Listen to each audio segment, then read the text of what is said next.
Il me dit, c'est toi qui es vraiment la femme de ma vie. Je t'ai toujours aimé. Malgré que le fait que je sois mariée, c'est toi que j'ai toujours aimé. Hello tout le monde. J'espère que vous allez bien. Alors, bienvenue dans cette nouvelle vidéo. Et aujourd'hui, on se retrouve encore pour une story time. Une story time vraiment, c'est une histoire assez rocambolesque. Rocambolesque. Bon, générique et on commence. Alors, on va nommer les personnages pour ne pas que quelqu'un se retrouve dans ce que je vais dire. C'est la story d'une abonnée qui a bien voulu partager son histoire et aussi pour lui donner vos conseils. On va la nommer Suzy et lui, on va le nommer François. On s'est rencontrés à l'église et tout ça, le courant passait bien entre nous. Donc, on a décidé de cheminer pour le mariage. Pour François, il faut savoir que c'est quelqu'un vraiment, financièrement, ça n'allait pas. Moi également, de mon côté, bon, j'arrivais à tenir avec mon petit commerce. À côté de ça, j'étais une serveuse. Il m'arrivait de temps en temps de l'aider, de le soutenir pour arrondir ses fins du mois et tout. Vraiment, notre relation, on s'entendait bien. On était vraiment prêts à se battre pour notre avenir ensemble et tout ça. Donc, à l'église même, tout le monde était au courant de notre relation. Nos parents, respectivement, aussi étaient au courant qu'on était ensemble et qu'on avait pour projet de se marier. Alors, moi, dans l'église, j'étais dans le département de chantre. Et lui, il était dans le département de la jeunesse. Donc, un jour, on nous annonce qu'on doit chanter dans un mariage et tout ça. Je vous dis bien que tout le monde était au courant qu'on était ensemble. L'église n'était pas vraiment une église très grande. Donc, tout le monde était au courant de notre relation. Puis, on me dit même que c'est moi qui vais chanter le chant d'entrée des mariés. Je dis, ah, en tout cas, je vais saisir la grâce du mariage et tout, il n'y a pas de souci, je vais chanter. Et là, je me posais bien la question, mais il s'agit de qui? Puis on dit, non, on va projeter leurs photos. Ah, je dis, d'accord. Et là, on projette les photos des mariés. Qui vois-je? François et une sœur de l'église qui vont se marier. Je vous assure que je suis tombée de haut, je n'en revenais pas. François avec qui on s'entend bien, on se bat dans la vie pour s'en sortir, pour se marier. C'est lui qui se marie. Mais je ne sais pas si j'ai la même émotion qu'elle a pu vivre. Mais j'imagine en fait, j'imagine son état, j'imagine son émotion. C'est la personne avec qui elle est fiancée. C'est la personne avec qui tout le monde est au courant qu'ils sont ensemble. C'est la personne qui a vu ses parents, qu'elle aussi elle a vu les siens. Et puis, c'est elle qui est censée, supposer chanter le jour même de son mariage. Je n'arrivais pas à croire ça. On s'entendait pourtant, mais il n'y avait aucun signe qui montrait qu'il n'était plus dans la relation. En fait, je ne pouvais pas imaginer ça. Et donc, je le vois et tout. Il me dit, ouais, je suppose que... On se voit, il me dit, ouais, je suppose que tu as pris la nouvelle, je vais tout t'expliquer et tout. Donc, qu'est-ce que tu vas m'expliquer? Que tu vas te marier? Il dit, non, c'était compliqué. Toi-même, tu sais, dans ma situation, c'était compliqué déjà moi-même pour joindre les deux bouts, accompagné de toi. Je sais que ça n'allait pas vraiment passer et tout ça. Que tu sais que l'amour seul ne suffit pas pour bâtir une relation, pour entrer dans le mariage. L'amour seul ne suffisait pas. Je ne me pensais pas être capable de pouvoir tenir parce que tu sais que c'est l'homme qui est le chef de famille, c'est moi qui devais apporter. Et entre nous, tu sais, même dans les fiançailles, c'était compliqué de joindre les deux bouts et tout ça. Il me raconte un tas de choses. J'ai dit, bon, tu sais quoi, laisse tomber. Et là, je me suis mis à le maudire. Ah oui, je l'ai maudit. Je lui ai dit, dans ce mariage-là, tu ne seras jamais heureux. Dans ce mariage-là, tu ne connaîtras jamais la paix. Je te maudis. Ouais, je l'ai maudit, je l'ai maudit. Il faut savoir qu'après les 1 an, moi, je n'arrivais vraiment pas à m'en remettre. Donc, je ne me suis même pas revenue dans une autre relation et tout ça. Parce que tellement ça m'a fait mal. Imaginez un peu, on te trompe comme ça. Et puis, en plus, vous êtes dans la même église. Tu ne peux pas quitter l'église à cause. Parce qu'on m'a dit, ouais, tu as quitté l'église à cause d'un frère et tout ça. Parce qu'après tout, c'est ta relation avec Dieu d'abord. Lui, ça passe après. Mais imaginez-vous combien de fois c'était éprouvant pour moi de venir à l'église tous les dimanches. C'était vraiment le nœud dans le cœur et tout ça. Avec le cœur noué. Tu pas doué comme il faut. Ils vont passer devant toi, mais dans la main. Les autres vont être là à les féliciter et tout. Donc, 1 an après, un pasteur m'a approché pour me dire, non, ouais, il faut prier vraiment pour ça. Tu dois vraiment libérer ton cœur et tout. Donc, j'ai dit, ok, d'accord. J'ai commencé à prier. Vraiment, j'ai déversé mon cœur au Seigneur. J'ai vraiment prié pour que je le libère, que c'est pas grave s'il m'a fait ça, s'il m'a fait du mal et tout ça. Et là, je l'ai contacté parce qu'il fallait que je passe vraiment à l'acte, c'est-à-dire de vraiment lui pardonner et tout. Donc, je l'ai appelé et tout. Je lui ai dit, vraiment, je regrette mes paroles. 1 an après, toujours pas d'enfant. J'ai compris que peut-être que c'était lié aux paroles que j'ai proférées à son égard.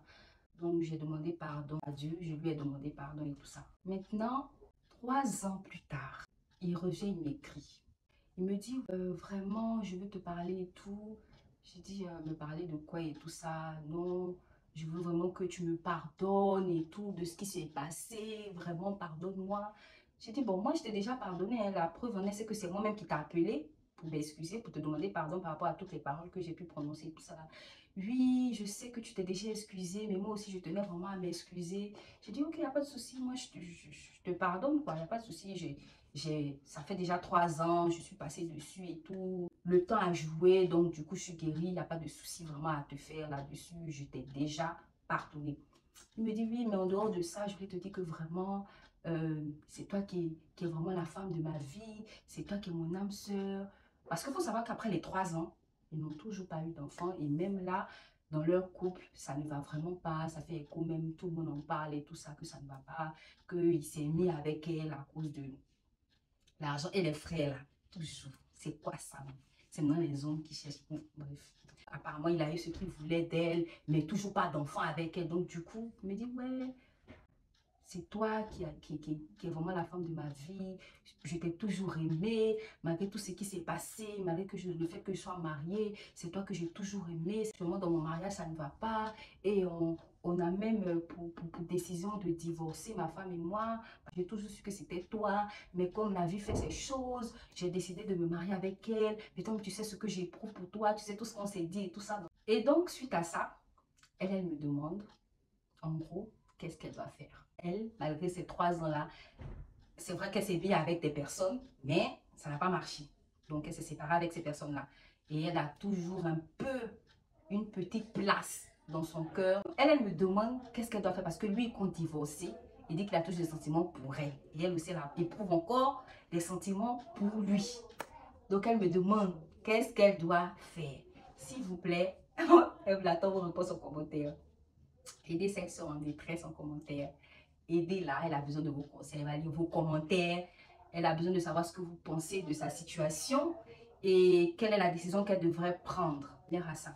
Et moi, je me dis, un homme avec qui tu as marché, qui est chrétien comme toi, qui connaît Dieu, qui connaît la parole de Dieu, et puis qui fait ça, ça montre déjà quelque part que la personne n'est pas totalement convertie, n'est pas convertie à Christ. Parce que quelqu'un qui est converti à Christ, il aurait bien fait les choses. Même si on va dire que vous avez marché ensemble et qu'il trouve que vous n'êtes pas faite pour vous marier, la manière en fait, la manière au moins de rompre la relation a vraiment manqué. Et en plus, lui, les raisons sont vraiment des raisons financières. C'est parce qu'il trouvait que il n'allait pas pouvoir joindre les deux bois si vous étiez ensemble.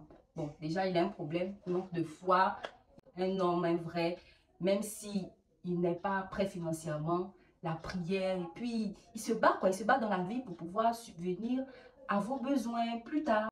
Déjà que toi, tu le faisais, je pense que lui aussi, en tant qu'homme, il aurait pu faire la même chose. C'est-à-dire se battre, chercher des boulots à gauche, à droite, pour pouvoir me marier et tout. Donc, vraiment, la raison financière pour mettre fin à la relation, ça ne tient vraiment pas. Ça prouve déjà que dans un certain sens, il n'était pas aussi totalement engagé comme toi, tu l'étais dans la relation.